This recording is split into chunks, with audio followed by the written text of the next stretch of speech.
everyone, happy Saturday. And if you happen to be celebrating the Muslim holidays, Eid Mubarak to you and your family. Enjoy your weekend and have a lot of great family time. Today I have a video that was really requested, but before I get into that, I want to just show you, I used my smoked palette today. I wanted a green smoky eye, so I used the color Loaded. I did use this pencil that comes with it today. And I have Freestyle on the lid and a little bit of, I don't even want to say this out loud. It's just so repulsive to me. Back door in the V, the outer V. You know, and seriously, I love Urban Decay products. I think they're really high quality and kind of kitschy and fun. But there's something about this that's just so repulsive. And I think, like, seriously, did 12-year-old perverts just design these color names? It really annoys me. So anyway, I practically want to like white it out so I don't have to look at the name. But anyway, I did use it. And I have underneath the eye Loaded. I use Sellout in the inner corners, which I always do. And then I use Freestyle as a highlight by the brow bone. Let me zoom in so you can see it. Now, I'm not entirely happy with this look today. It's fine. It's not bad. But I really wanted an overtly green smoky eye. And I don't feel that. I think it just looks sort of dark and smoky, but not green. Tell me what you think. I'll get a little closer to the camera. And yeah, let me know what you think of this look. But it wasn't exactly what I had in mind. So anyway, that was the smoked palette, which I still love. It's one of my favorites. I already have, and this is kind of sad, but I already have a significant dip in Freestyle. So anyway, that was my eye look. Then I wanted to mention something real quickly. I don't want to bore you with this, but I have to say it. I met with a photographer who I am going to be working with. I will do makeup, she will do pictures. We're going to try to work on senior pictures, weddings, and other events. And we met in person on Thursday, and I absolutely loved her. She's just so sweet. We clicked. We really have the same sort of business philosophies, and she's so motivated and just amazing. Well, at the meeting, I had asked her, would you mind just taking a quick headshot for me? I need a new business card. You know, I'd really appreciate it. And she did. And oh my God, these pictures are incredible. I was just blown away. And if you look at my page for my channel, you'll see one of them. And I was just so thrilled with it. She does amazing work. Definitely check it out. Yeah, she has a website too. Let me talk to her and see if she would like me to put it out there. But anyway, that was my Thursday, and it was really fun to meet her. Her name's Amanda, and I probably will be talking about her in the future because we will be working together. And we're offering a service I don't see anyone else offering, which is the photography and the makeup in one fell swoop. So really excited about that. And hopefully we will start getting a lot of leads. So anyway, getting into this video, this was requested by several people. People are interested in how to keep your under eye concealer from caking and looking foul and gross. And so basically I have several tips, and I also want to get into tone for under eyes. First tip, really truly the most important thing in my mind. You have to prime under your eyes. That does not mean use a moisturizer and then slap on the concealer on top of it. That will only be kind of a slimy, slippery mess until the moisturizer soaks into your skin, thus making it a cakey look, and that's not attractive. So you can use your moisturizer in the morning, let it soak in, and then prime your skin for your makeup. I have been using these 3 products, and I love all 3 of them. I won't say I love them equally because this one's clearly the favorite, but these 2 are wonderful too. This is the Hourglass Veil Mineral Primer. I've talked about this quite a lot, and it's amazing. And this also works as a shadow primer. So this is a huge win, but it is expensive. It's, I think, $58.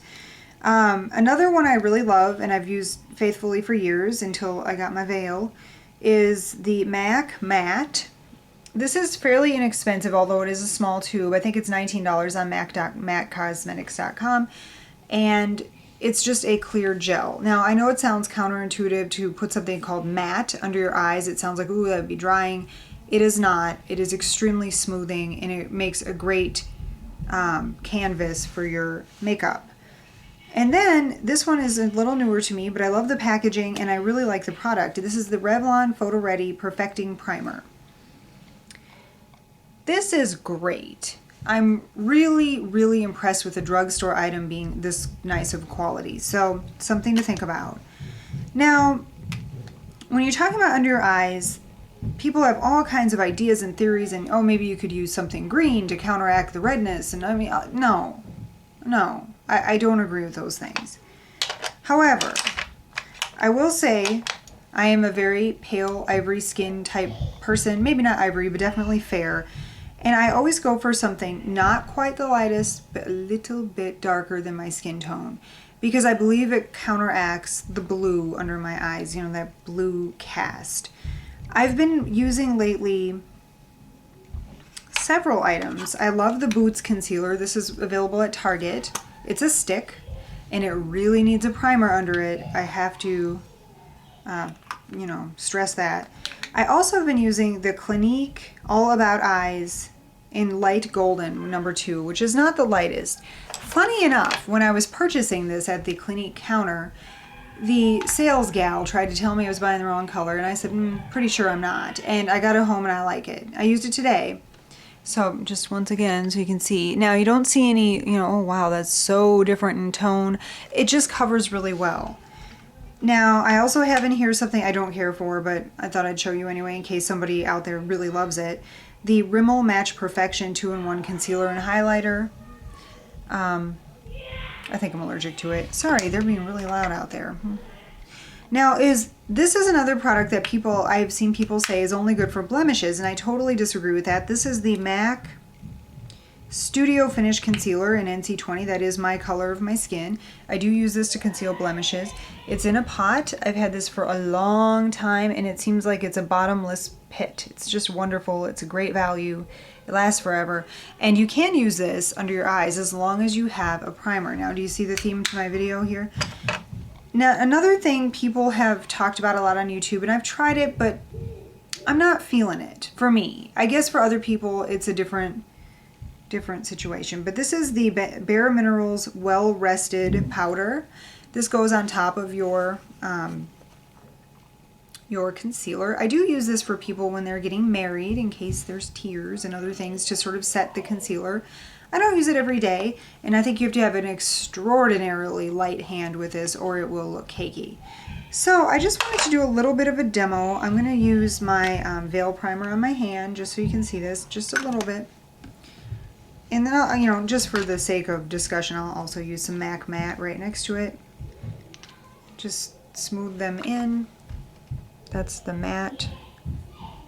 And this is the Veil. Veil is really smooth and slippery, almost lotion-like, but has that nice quality about it. So those are the primers. Now I'm going to use this MAC Studio Finish, and I'm just going to put on top of the primer. Now this is a drier formulation that you could use, you know, to cover a blemish. Cover my vein. So see how the primer just makes it smooth. It's unbelievable. It just smooths right on and it covers any kind of blueness as evidenced by my vein. I'm going to show you the Clinique All About Eyes Concealer. And I'm going to try to kind of cover this area here. On top of the primer, wow, this is a very intense concealer. You definitely don't need as much as I just showed you. But it does, it just smooths right in on top of a primer. So that's nice. So I hope that helps. The other thing I brought over to show you was for the Bare Minerals Well Rested, I like the Sonia Kashuk Fluffy brush. And I'm just going to show you how this works. Tap, tap, tap. You don't want any cakiness. So I don't know if you see any brightening effect, but just kind of gently place that on top of your concealer, and it supposedly sets it. The other thing I thought I'd just mention is the Urban Decay All Nighter Spray says by Scandinavia. Scandinavia makes their own sprays. This is sort of a collaboration effort. And this is quite nice. I like it a lot. Someone I was speaking to who's very much in the know says it can be irritating if you use it every day. I don't use it every day, but if I know it's hot, I use it on myself. I always use it on brides, and I really, really love it. So I don't know. I don't really see the downside, but I think if you have dry skin, I wouldn't use it. It does have alcohol as a sort of a major component. So anyway, I really hope this helped. Let me know if you have any further questions about concealing, and I will talk to you very soon. Take care. Bye-bye.